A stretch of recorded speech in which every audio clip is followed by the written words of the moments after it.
So in this easel tutorial video, I am going to be showing you guys how to add filters to an image here on Easil. So once you have the Easel application opened up on your device, what I want you to do is to first off add an image into your design. So go to the right hand side of your screen, go to this bar right here, press on the images icon right here. I'm just going to go to where it says my images and add a stock image for demonstration purposes. And how about I find a photo of some cars? So simply just go ahead to the search bar and search up cars. These images, of course, through stock images, give you lots of different options. So I use this luxury sports car right here, just like this. Now, if you wanted to add a filter to this image, it's fairly straightforward. I simply just press in the image, go to the top left right here. There's a whole bunch of different options. There's effects, position, there's flip vertically, etc. I want you to press in the effects button right here to get this drop down. Now, if you go to this option right here, it actually does have the filters.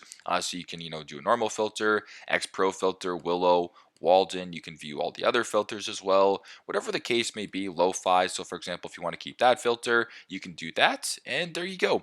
Pretty straightforward, but that is how to add filters to an image here on Easel. Thanks again for watching, and I hope this video helps.